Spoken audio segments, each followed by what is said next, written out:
Morning, church. Well, what a world. What a time we live in. When you watch TV, it seems that it's either burning or flooding or shaking or erupting. It's drying and blowing all at the same time. And if that weren't enough, we're trying to figure out what's real, what's fake, what's right, what's wrong, what's progressive, what's destructive, and what are we supposed to think about? Things like climate change, racism, discrimination, Black Lives Matter, Me Too for women harassed and assaulted, white privilege, hate speech, critical race theory, pro-life versus pro-choice, sexual identity, gender identity, legalizing cannabis, legalizing euthanasia, viruses, lockdowns versus freedoms, vaccines versus conspiracies. There's quite a lot to think about, isn't there? What are we supposed to think? What are we supposed to do? As a Christian, how do you handle it all?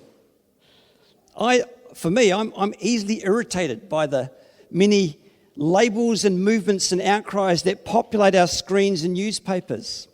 Not because I disagree with them all, but because we're invaded by a constant stream of pop-up labels with their angry demands for us to pick a side, join the cause, but nearly always in the absence of open dialogue or critical thought. You're either for me or against me. Pick a side. So, do we have to pick a side? Do we have to be at odds with each other? Is there more to it? Can we talk? But often it's just noise and self-righteousness. Watch this video, read this headline, someone's been wrong, take your stand, we're right, join our side. Noise is truth. If we make more noise, surely that means we're more right.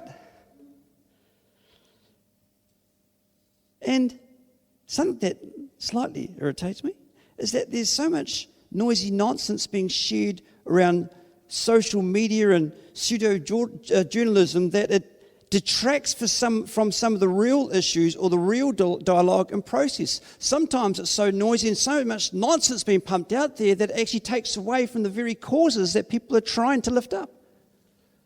Sometimes people who are waving the banners are the wrong people to wave the banners. Sometimes they don't know what they're talking about. And then the real issues underneath aren't really getting addressed. That irritates me. Really, it's a new pop culture of people looking for labels of victimhood or protest. You're one or the other. You're either a victim or you're a protester, and you're an advocate that's jumping up and down. Now, it sounds good and right that people are standing up, speaking up, taking a stand for the hurt or marginalized. Except most of the people liking the page or joining the march or making the noise haven't necessarily done the research, haven't spent time with the people involved, and don't necessarily take any ownership or responsibility for the issues being announced. That is, as long as I can make noise about it and say, that's wrong, I've done my bit. But what have you actually done? But it's quite a popular way to live, isn't it? To live in reaction without really any activity that changes anything. So church, what should we think? What should we say and do with all the issues and conspiracies and debates? And sometimes I'm tempted to jump on and post something. Put forward an opinion for our church maybe to think about. What about this? Have you thought about that? But most of the time I get too annoyed thinking about it all that I have to pull back so I don't add something that doesn't help. Because now I'm reacting.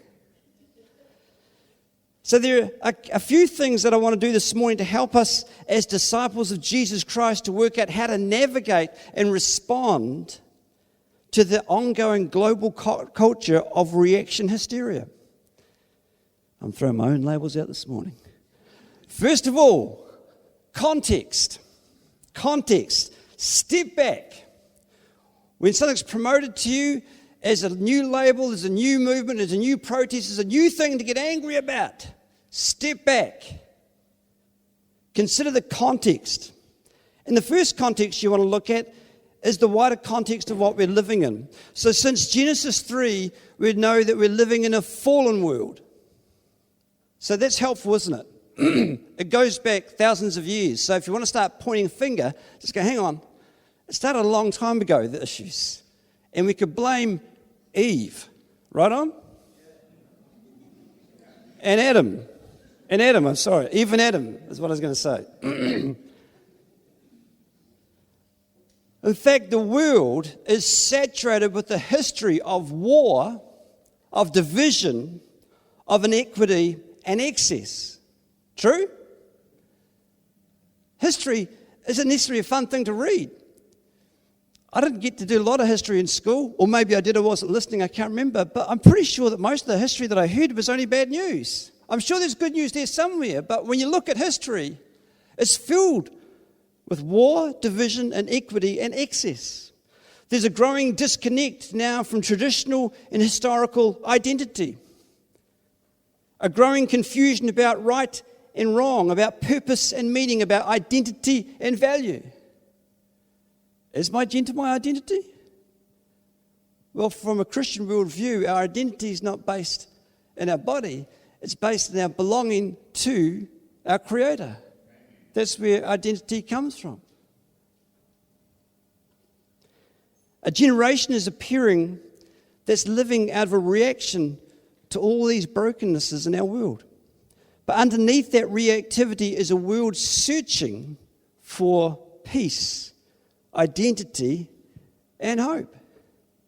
Because when you look at history, you go, man, I hope there's something better for us. I hope there's something better in the future. Are we working towards something better? And I guess that's one of the challenges at the moment, that we're just hearing more noise. The volume's been turned up on all the things that are wrong and bad. So someone tell me, where's the hope? Someone tell me, how do we find peace, harmony? If you react to people's reactivity, you only increase the volume of the noise. You notice that over the last wee while? It's getting louder. It's not getting clearer. It's not necessarily even getting more helpful. It's just getting louder if we just add reactivity to reactivity.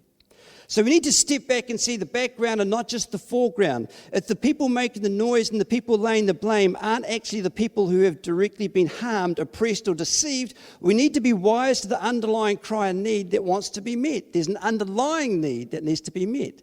What is it?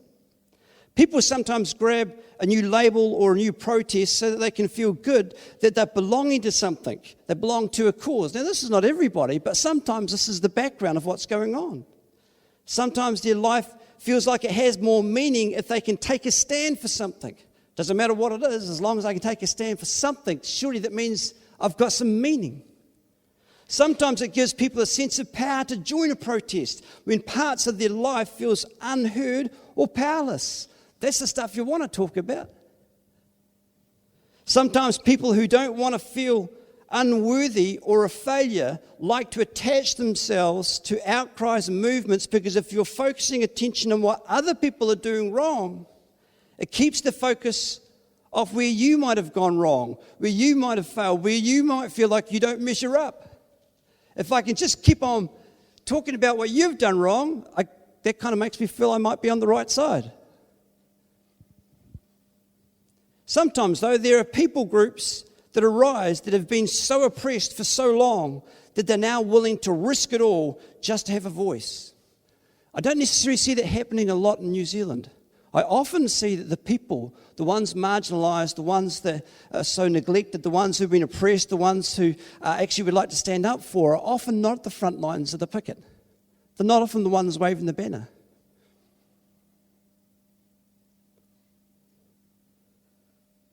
But throughout history, there have been times that people have literally put their lives on the line. There's times where people have died for a cause, not because it's the latest fad, but because they're a people group that's been pushed down for so long that they're standing up for the next generation. But you've got to step back and go, which is it? What are we looking at here? What are we listening to? Are the people making the noise the right people making the noise? Do they actually understand what's going on? Is there something else that they need underneath that they're trying to meet? Can I help with that need? Or actually, is this a people group that we need to support and work out how we can help them? Context is really important. With so much noise, often the people groups who are in the greatest need are the ones that often get most neglected. Check the context first to know why people want to make noise. Some things need to be heard, but some things aren't being said. You're the people that have to have the discernment and the wisdom before jumping on something to step back and look at the bigger picture and ask some of those context questions. With so many pop-up labels and movements, think about the broader context and the needs and the people making the noise. Respond to the need, don't react to the noise. Respond to the need, don't react to the noise. Secondly, apply these 3 words before joining a latest movement or label. Knowledge, understanding, wisdom. Fairly familiar words, but I want to go through them in this context. First, knowledge. Get it. Helpful advice? Social media and clickbait journalism is notorious for spreading and amplifying unscreened and unqualified information and commentary. I'll say that again. This kind of media is notorious for spreading and amplifying unscreened and unqualified information and commentary. If you're agreeing with something that is being popularized on social media or website news outlets, check. What do I really know? What don't I know? And where do I know it from? What do I really know? I know what this thing has told me, but do I really know that that's accurate? What is it that I think I know? And ask this really important question. What don't I know? How many people have jumped on something or liked something with checking what don't I know about this? I'm just accepting something, but have I got all the information? Is there something missing? Are there some more questions I need to ask? What don't I know? And then where do I know it from? Now this involves source and origin. Where's the source? I got it from Facebook. All right. So is Facebook the most reliable resource center for knowledge and information? I got it from stuff.co. They're journalists. Okay? All right. And their journalism is always correct. Now then, where did they get it from? What's the origins of the information? Does it actually come from scientific process? Documented scientific process that's been peer-reviewed? What's the origins of the information? And sometimes you click a bit further along and you find, it's that guy again making all that noise. I don't know what his qualification is, but he's really good at it. Source and origin. Where do I know this information from? Secondly, understanding. Shh, listen. That is, are you seeking to understand what others are saying or seeking to defend what you are saying? Are you seeking to understand what others are saying or seeking to defend what you are saying?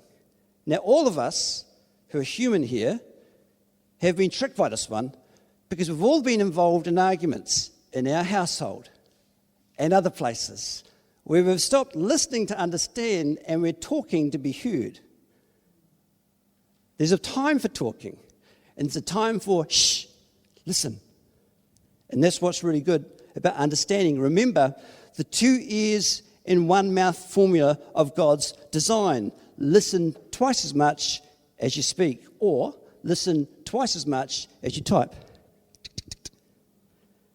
Instead of telling people what you think or repeating what someone else has said, ask good questions. Ask people questions to understand what they mean, where they're coming from, where the source and origin is. You'll find at least 2 very valuable things will happen. First, you'll quite often discover that there's more to the issue than you originally thought. When you ask more questions, you go, I hadn't thought about that. All right, tell me more. And secondly, people are far more willing to listen to those who listen to them. That's a good one, write down, isn't it? You can use that in your marriages too. You can use it in all sorts of places. People are far more willing to listen to those who have listened to them. If you haven't done any listening, but you've done the telling, people click off. It's like, okay, I guess I just need to dig in and defend my position. But if you ask good questions to seek to understand, and they feel heard, and that you actually do understand them, then they're open to what you have to say. Great relationship tool and great tool for all things in life that are important. Third word, wisdom. Do something good. So, is accusing, judging, commenting, or criticizing the most helpful thing you could do? Is it really the best you've got to offer? And with this whole new advent of social media and internet-based connection and communication, we're so quick to have a crack at something. We're so quick to have a dig at something. We're so quick to give our opinion that's in the negative. But what have you actually done to help? Is that the most helpful thing you can do? At the end of the day, no matter how righteous or important your cause is, what are you doing that helps? Now have a listen to Romans 14. In fact, if you ever look through the book of Romans chapters 12 through to 15, I love what the Apostle Paul talks about there. But he goes from just the theology and doctrine of salvation, and then he gets into the practicalities of living life. How do we outwork this in our relationships with people? And have a listen to some of the things he says. He says, let us therefore make occasional efforts. No, let us therefore make every effort to do what leads to peace and to mutual edification, the building up of people. Wow, that would solve a lot of world problems right there. How about we all just work together to make every effort to what leads to peace? Mutual edification, that we can build each other up. Chapter 12, don't be overcome by evil, but overcome evil with posting more things, blogging, protesting. Now, there's a place for those things. But the gospel that you belong to says overcome evil with good. So you've got to think then, what am I going to do? What good can I do? Matthew 11, Jesus said, wisdom is proved right by her deeds, by her action. The wise actually act. They actually do something that makes a difference. So typing comments on social media, making noise amongst colleagues and friends, liking posts that criticize people or point the finger, these are easy things to do, but mostly don't provide any benefit. They just add to the noise. What are you going to do that actually will help? And when you stop and think about that, sometimes it pulls us right back to complete stop where we go, oh, I don't really know. It's real easy to click. It's real easy to talk. It's real easy to type. But what are you going to do that's going to make a difference? What's your solution? How can you help? And when you start thinking in those terms, sometimes it gets more difficult. But then you start to find, actually, there's people I connect with or could connect with right now, and I could make a difference. Start there. Now you've got something to really talk about. Solution-based. Now, if the government's got it wrong, offer a better way through what you've done. Action. How many posts and comments on social media simply offer criticism for what's done wrong? Don't add to it. Instead, offer some wisdom of a better way, a solution. As Jesus said, wisdom is seen in its actions. Show them a better way. That's what I love about the church, the body of Christ, is they're a bunch of activists, really. That is, that we've been called to actually go on mission, to make a difference, to look after people, to lift up the oppressed, to feed the poor, to clothe the naked, to look after those that have been neglected and rejected. Because of our active service of the world around us, we've actually got some solutions to share. We can say, hey, see what we've done, this is what we're doing. Jesus said, shine your light and to show your good deeds before all men. So wisdom's proved right by her actions. If it's wise, you'll see it flowing out of your life. Now you've got something to talk about. Here's some solutions we've found in our work as a church. Here's some things that we've done that we've seen is making a difference. That's wisdom. So, there goes 4 filters of response. Context, knowledge, understanding, wisdom. They're good things for us to practice at all times, but so much more now in an age where there's so much noise and so many things being thrown at you that you have to jump on a side real quick. It's going, hang on, before you jump on any side, step back, Check the context, knowledge, make sure you've got it, understanding, seek it, wisdom. What are you going to do? Now, with that said, what you do with the competition of information and opinion being offered you regarding the COVID-19 vaccine in New Zealand. And we've had that promoted for a while now, and some people have got some reservations and some concerns, and there's nothing wrong with that. That's all good. Maybe you're stepping back to look at the context and looking at, is there something I'm missing here? So I wanted to share a little bit about it. It won't be too much direct stuff. It's more about the thinking behind some of the things that we're facing. But if we put it through the 4 filters of response, context, knowledge, understanding, wisdom, what comes out? The government has been criticised by some for rushing the use of the Pfizer vaccine. And the government has been criticised by others for being too slow to get the vaccine into the country and into the arms of the people. If I was in the government, I'd feel a little bit worried that I don't seem to be able to get anything right because no one's ever happy, which is really the reality for any political party that comes into power in a democracy, is you're just never ever going to please everybody. Too slow, shouldn't be doing it. Against all the work that the government, the scientists and the clinicians have been doing is an unusual undermining campaign to scare people away from receiving the vaccine. Now, I'm not talking about where there might be some legitimate concerns about some of the processes and systems behind it, but where there's a campaign to actually scare people off things. That stuff worries me. If you've seen or heard things that have caused concern, skepticism or confusion, use the 4 filters that I provided. First of all, context. Context. Plagues or viruses have appeared regularly throughout history. So we step back and look at the whole picture, not just today, not just the last 2 years, but history. You can read of some of them in the Bible, these plagues, these viruses, several thousands of years ago. But here's a few, I can't call them highlights, but they're lowlights. And if you can't see that, which you shouldn't be able to because it's so tiny, I can get you a copy if you'd like to. But it's got a history there of the pandemics, just some of them. Actually, it's really small writing for me.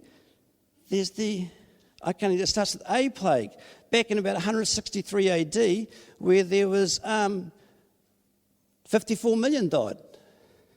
And then it goes up to the plague of something that starts with J. I should have brought my glasses. 30 to 50 million. They're the Japanese smallpox epidemic. 735 BC. That's AD, sorry. 194 million died. Black Death bubonic plague. This is in 1347, 200 million died. Smallpox in 1820 maybe, 56 million died. 17th century Great Plagues, 3 million died. 18th century Great Plagues, 600,000 died. Cholera 6 outbreak, 1 million died. The third plague, 12 million died. Yellow fever, 100 to 160,000 died. Spanish flu, 40 to 50 million died. Russian flu, 1 million died. HIV AIDS, 25 to 35 million so far. Then we had the Asian flu, the Hong Kong flu, MERS, Ebola, SARS, and swine flu just recently. They're just some of them. Context, step back. Viruses are quite a significant thing. They can wipe out a significant portion of the world's population in a very short period of time. Some of us have belonged to people groups where a virus has turned up, and it's a small people group like in Fiji. Huge impact. The numbers don't look very big, but then the population's so small.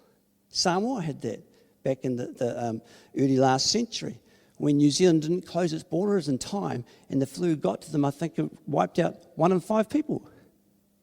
Huge. In March last year, many people were saying that COVID-19 wasn't that big a deal. It was not much different from the flu, that our government was overreacting with the nationwide lockdown. Other governments, I think the Brazilian president or leader, it's just like the flu, and didn't respond to it. And of course, mass graves being built. to deal with all the bodies. That's not an unusual story. There's quite a few of those situations around the globe. To date, 193 million cases so far and 4.1 million recorded deaths, although they think it's around over 10 million deaths. But obviously in a lot of countries it's not recorded. It can't keep up with the recording, or they just don't know. It's only just taken off in India and Africa, where the majority of people don't have access to healthcare or vaccines. We don't know where the numbers are going to go. But a lot of the numbers are generated from first world countries that have got highly developed systems and plenty of money behind it. What about the countries that don't? What about the populations that are disconnected to the services? What will really happen there? As you can see from that chart, viruses are common and can be extremely deadly. That's a very important context to have before you debate the issue or use of any vaccine. 20 months into COVID-19, and our only defence outside of vaccination is to lock down and close borders. And you can do that once, but on the second or third times, then you've got an economic issue, and that's happening. And that's what Pastor Jonah, friends in Fiji are talking about, is actually people can't survive without work because they've got no other resources. So there's poverty and potentially sickness and death that doesn't come from the virus itself, but comes from trying to control the border, trying to control the spread. It's far more complex. Throughout history, you can see what happens if there's no effective vaccine to stop a deadly virus. And we've seen where vaccines have been used very effectively. And I think pretty much nearly all of us here probably have had a number of vaccine shots in our first few years of life, boosters. I know that when I went over to Uganda a few years ago, I had to get extra shots. I didn't even know what they were. One was for yellow fever. I said, "What's yellow fever?" "Oh, you start bleeding out of your eyes and your ears and stuff." "Oh, okay. I'll have that one." But there are requirements to actually get into Uganda. You had to actually produce the slip that shows you've had that vaccination. So some of the things that get talked about now are put into a small box about this thing of if you're getting vaccinated so you'll be tracked around the earth. We've already got that. That's how I got into Uganda. That's how you get into a lot of countries. Just they want to check what you've been vaccinated for. They don't want to have this thing outbreak again. So context is really important. Secondly, knowledge. Never in the history of language and information have we had the internet, the computer, and the smartphone in the hands of common people. You and me. That has only happened in the last 20 years. That's a staggering number. If we stop and think about that, how much information have we sourced through one of these things? And that's the common way now to get information. It doesn't necessarily come through tested channels. Now, sometimes we say, well, we don't trust those channels. Well, before the internet, who did you trust? Where did you get information? Before newspaper and radio, where did we get our information? How did we know what was right and wrong? How did we know what was an effective way to deal with things? What did they do in 1918 when they had the Spanish flu? Or it wasn't really just Spanish, it was the flu that went around the globe killing tens of millions. Who did you trust? Where did you get information from? We're in a very unusual time in history where we're getting speedy information often coming out before the research is even done. So presumptuous information, guesswork, and alarmism. And you've got to navigate it. Who is it that you're trusting for truth and accuracy of information? Remember the 3 questions relating to knowledge. What do you really know? How much research have I done compared to something that I've heard from someone else? What don't I know? What information don't I have that I need before I challenge our own New Zealand medical community and scientific community? So you could say, well, I don't trust anybody outside of New Zealand and all these other conspiracies and things going on around different governments. Well, what about our own systems? I know that MedSafe has come under criticism. But it's funny how we've trusted MedSafe for a very long time for checking all the other medicines that we take when we go to the doctor. How many of us have gone to the doctor and been prescribed something and immediately gone to the pharmacist and got it and taken it without any question? Now why are we questioning the same system? Why is it that we suddenly distrust all those systems that we've trusted so far? What have we heard And who did we hear it from? Where's the origins of the information? Who are we trusting? Where do you know it from? The source. I saw that on Facebook the other day. Sometimes you get some good things. What internet-based information and commentary? With internet-based information and commentary, we're flooded with all sorts of information from all sorts of invisible sources. We're usually listening to something or reading something that comes from someone that we don't know. It may be repeated by someone we know, but we don't know the source, who it originally came from. And often we don't know the origin of the information. Has the information come from a well-documented and observed, peer-reviewed scientific process? So important in these things. And by the way, scientists don't always agree on things. In fact, they never all agree on things. Take evolution versus creation. That's what I love about science, is it's rigorously tested among scientists. I'm not a scientist. I have no idea. So I need to find out from sources that are involved in that world and who's documented what, that it's been observed and tested. Since vaccines began to be used against COVID-19, there's been a large amount of overnight experts on social media giving comment. But how many of them were previously recognised as being proficient in the particular field of science that's needed? Again, check the sources. Who are they? Where do they come from? Where were they 3 years ago? I watched a video of an American doctor talking about the harms of using one of the vaccines against COVID-19. He was a qualified doctor. But the alarming thing is he said didn't have any scientific source behind them to review. And then he started talking about a political conspiracy to track and trace people around the world through the vaccine. And he started to go off on this tangent. It's kind of like, hang on, you're a doctor. Now you're talking about political espionage. Where's your field of expertise? Where's this coming from? What's the source? And it's raising all this fear and alarm. I thought, that's not really your job. Where did that come from? Be careful. Is this actually their field of expertise? Or because they've got a great label behind them, a qualification, it's kind of, all right, I'll trust them. Be careful to check the source and the origin of any information that sets itself up against the scientific and medical community that you trust for all your other medicines and the doctors and hospital visits that you have. Keep in mind, how many medicines have you been prescribed that you haven't actually checked until just recently? Now we're checking on one in particular that we actually do need throughout the world. Be careful about knowing all that. Be careful about throwing all that out the window because of video that you've seen or a website you've visited. There's a very large national and international medical and scientific community that rigorously tests and documents these things.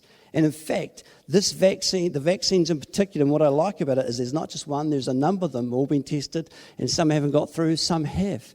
But we've never had that level of technology and scientific community around vaccination development. We've never had that much because of the rapid rise of technology and testing. So we're actually in a better position for testing and debating and challenging it. No medicine is 100% safe for 100% of the population. In fact, I was talking to my auntie the other weekend who's a pharmacist, and she's even talking about Panadol.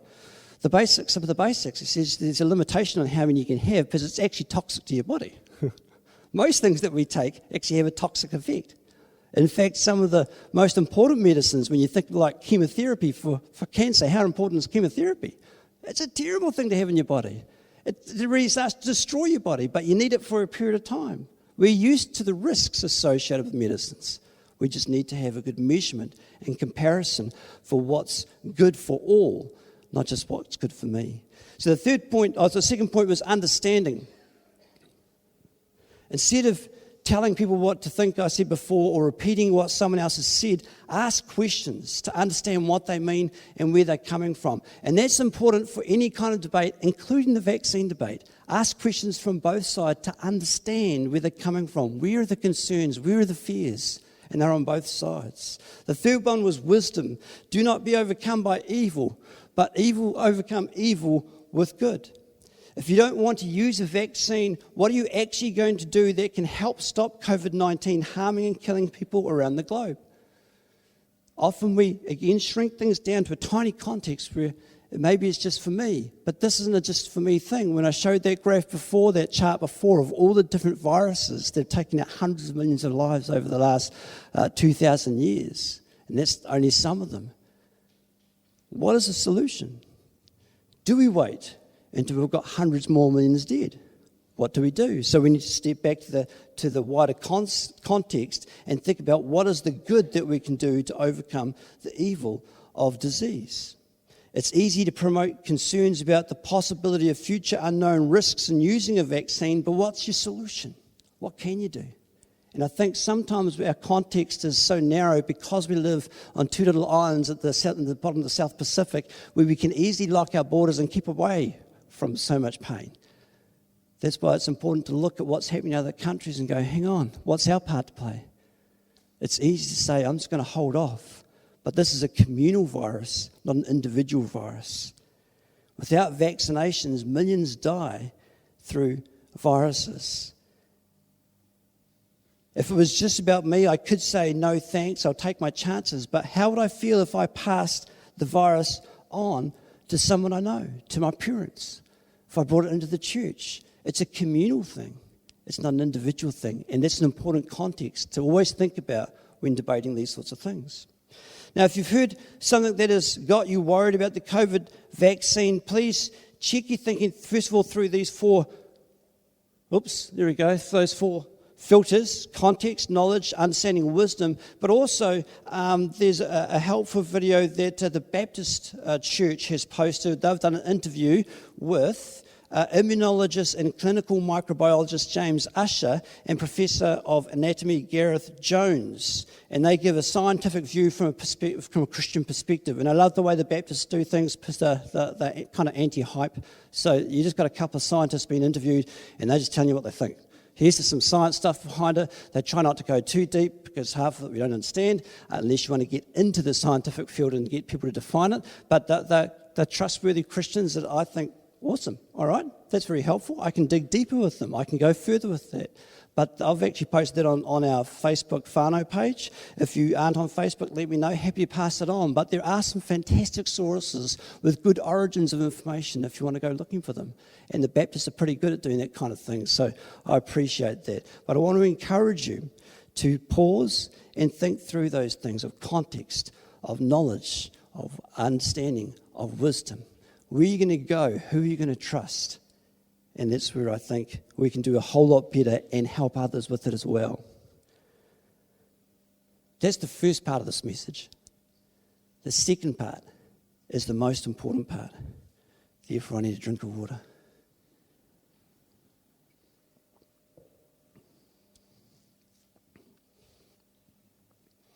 From virus vaccination to racism and white privilege, to climate change, to hate speech, critical race theory, and identity confusion, how do we respond?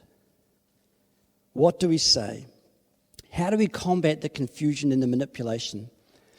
And I've been praying about this. Well, God, what's the right way for me to tackle it as a pastor and having influence with other people? What should I say? And here's what he gave me. It wasn't what I was expecting. Stick to the gospel.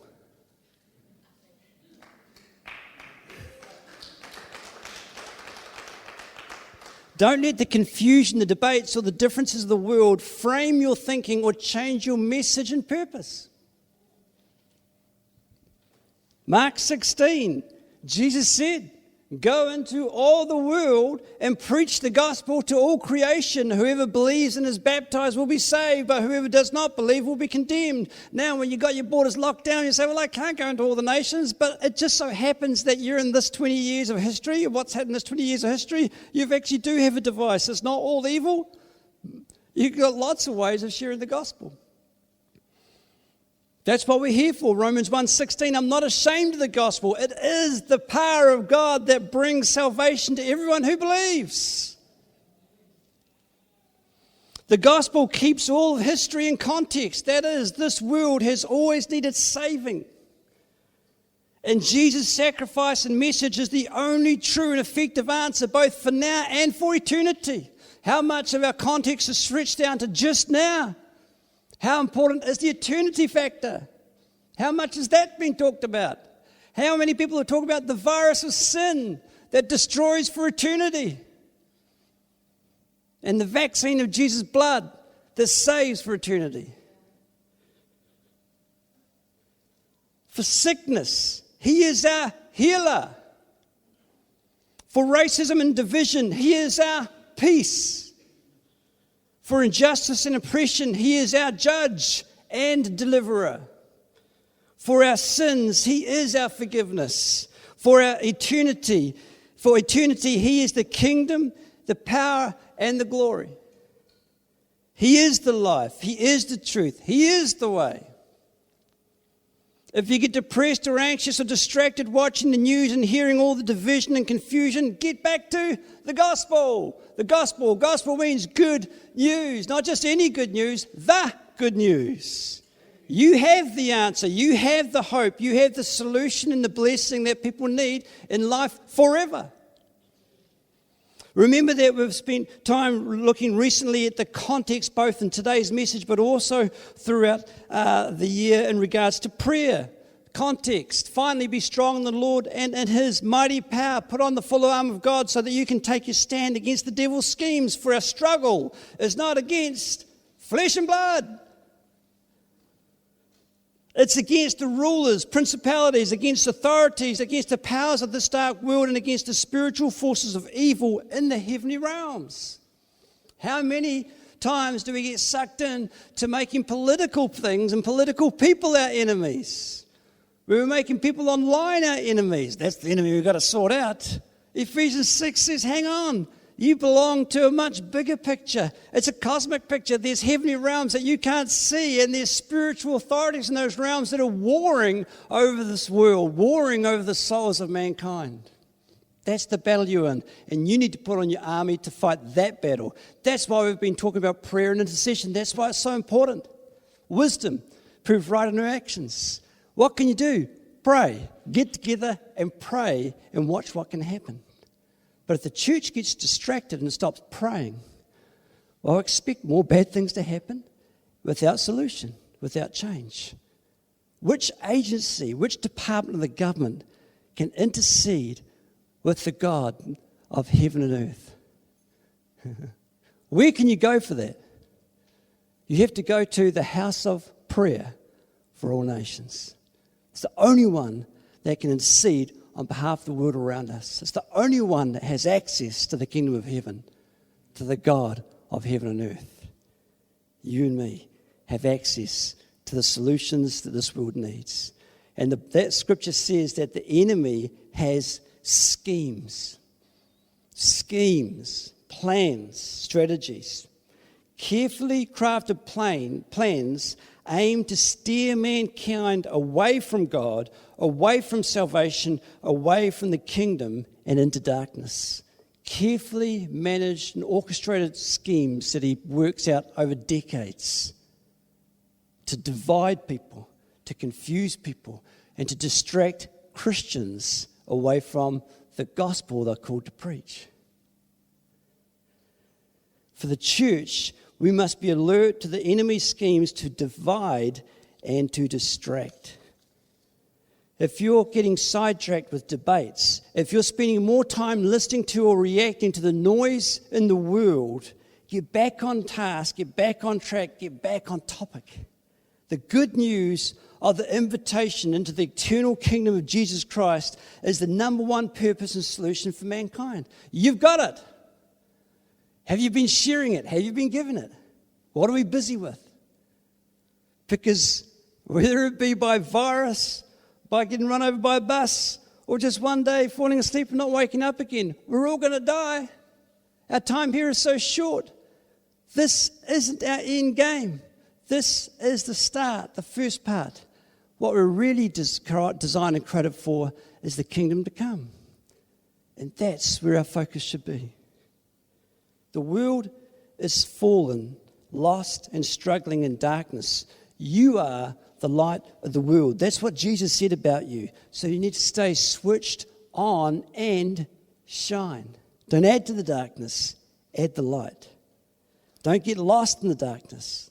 Don't be drawn into the noise. Shine the light, live the mission, intercede for the lost, and preach the gospel. Let's make sure we stay on mission, church. Our mission is right up there, isn't it? You know it. And it says that we're serving and transforming lives, communities, and generations with what? The gospel of Jesus Christ. What he preached and who he is.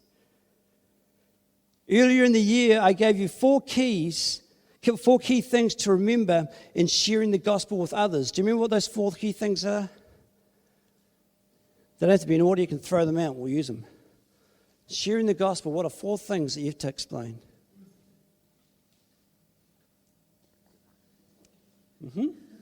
Okay.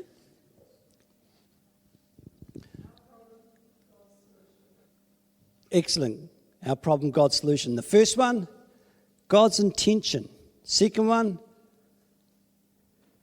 our problem.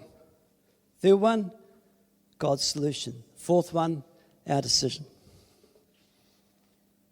That's helpful. Have you got that down? The gospel, God's intention.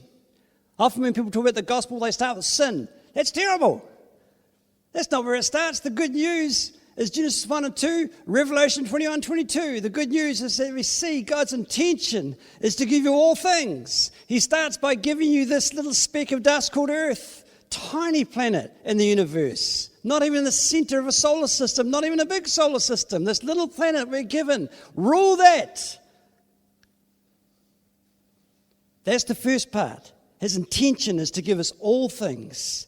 Revelation 21, 22 shows that actually there's a coming kingdom, this kingdom prepared for us in advance, where we are called to rule and reign with Jesus Christ for all eternity. His intention is to give us all things. His intention is good. His intention is for you to live in a perfect kingdom without sickness, without death, without mourning, without pain, without division, without destruction. Life evermore. Is that good news? That's his whole plan. But we have, number two, a problem. It's sin. Sin didn't just affect the physical realm. That is, we know that it affects the physical realm. That's where you get viruses from. But it affected relationships. How much do we see that happening today? We're to talk about the physical issues, and then we talk about, well, how divided are we? How broken are we in our relationships? How at odds with each other? How much friction is there? Sin does that. But God provided a solution. That's his son, Jesus Christ. The cross. All that he accomplished. And he's now seated at the right hand of the Father. All authority is his. What does he say? So I'm sending you. Go preach the gospel. Make disciples of all nations. Baptize them. Teach them all I've commanded. Jesus did what we couldn't do on the cross. And then he passed a baton to us. He says, now I'm sending you. You go preach this good news. You go bring light in the darkness. You're the salt of the earth. Wow. God's got a solution. But the thing is, we need to make a decision. So I want you to be good at this stuff, to remembering these things, because you don't have to be a preacher with a microphone. You can just share your story and tell them those four main things. Explain to them that actually what you're experiencing now in this world, that's not what God intended. That's a result of sin. Sin is the worst virus ever. But God didn't leave us stuck in our problem. He loved us that much. He's provided a solution. And it's free. It's a gift. How good is that news? So let's remember, we've been anointed with the Spirit of the Sovereign Lord. Isaiah 61 says to preach good news to the poor. We need to make sure that we use that news and use the anointing of the Spirit upon us. The good news isn't the latest debate on ideology or politics or conspiracies. It's Jesus, our Savior and King. He is the good news. Make sure that's your number one post. That's what this is all about. There's a scheme to divide and conquer people of earth. Don't buy into it. You've been called to make a difference, and you've got what you need in your relationship with God, in the Word of God, and the good news of who Jesus is and what He's done. Make sure you're using that, because the world needs the light you've got. The world absolutely needs the truth of what you've got, Be careful about getting distracted. You're here for the gospel and the mission of it.